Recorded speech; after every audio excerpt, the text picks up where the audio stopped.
Good morning, children. I am Anmol Messi, PGT Physics, Mount Litra Z School, Jhansi. Children, in our previous classes, we have discussed about meter bridge and how it works, the principle of a meter bridge, and the various calculations that we are supposed to do with a meter bridge. Okay. Now, today we are going to discuss a new device, a new apparatus, which is known as potentiometer. So children, this is the introduction of potentiometer, or you can even say the uses of a potentiometer. Number one is to find the EMF of a cell. Number two is to compare the EMF of two given cells. And number three is to find the internal resistance of a cell. Now children, this is the principle on which a potentiometer works. It works on the principle of potential gradient, where V is directly proportional to L. If we remove the proportionality sign, then we'll put an equal to sign, and a constant would come over here, which is X. Okay, so this X is actually potential gradient.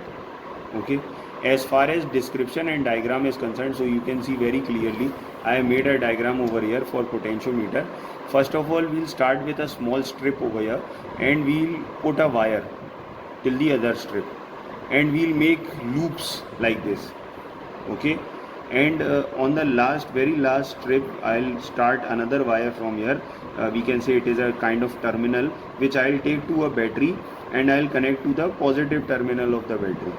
Okay, then from the negative terminal of the battery, I have connected another device which is an ammeter, so that I can measure the amount of current that I am going to flow in the potentiometer. Okay, this is a rheostat, that if in case you want to change the amount of current which is drawn from this battery, you can vary that current, and this is the key of the potentiometer. Okay, finally we'll put a galvanometer along with a jockey, which would help us to find the null point. Now children, these are the calculations that we will be doing for potentiometer. So the first calculation that generally we do is to compare the EMF of two given cells. So this is the diagram that we make for comparing the EMF of two given cells. This is the normal potentiometer that we have drawn. We have put a battery, an ammeter, a rheostat, and this is the wire of the potentiometer. Okay, from the terminal of from this terminal, I have taken two wires on which I have put two different batteries, of which EMF is to be compared, that is E1 and E2, and we have put a two-way key over here, so that if I want to start E1, so I can activate E1 and E2 would be off. Similarly, if I want to activate E2 and I want E1 off, so I can push the button this way, so that only E2 works in the circuit and E1 does not work. So I would put a galvanometer from here and a jockey, which would help me in finding the null point. Okay, so what we'll do is we'll find the null point using this jockey. So first of all, we'll push the button towards E1 so that E1 is activated, and we'll try to find out the null point over here. Okay, let's say the null point that we have got is at L1 over here. Let's say we have got the null point over here, and the distance from here to here is L1. We'll note down that reading. So I have written it separately. Case 1, when switch S is pushed up, that is E1 is activated, then by the principle V is equal to XL, instead of V we can write E1, because our E1 battery is working right now, and is equal to X. L, instead of L we'll write L1, because the first balance point that we have received is named as L1. Let us name this equation number 1. Okay, now let us discuss case number 2, when this switch would be pushed down, that is E2 is activated now. So if in case E2 is activated, our null point would differ. So again we will find the null point and we will name it L2. Okay, so by the principle V is equal to XL, we will put the value of L as L2, and instead of V we will write E2. Now further we will divide equation 1 by equation number 2. So we will get E1 upon E2 is equal to L1 upon L2. I have even taken an example over here, that for example, if we receive the first balance point at 70 centimeter and the second balance point at 10 centimeter, so we will write we'll put these values in the expression and we'll get E1 upon E2 is equal to 7 by 1. So obviously this shows that E1 is equal to 7 times the EMF of E2. That means E1 is a better battery than E2, better cell than E2. Okay. Now this is the second type of calculation that we do using a potentiometer to find the internal resistance of a cell.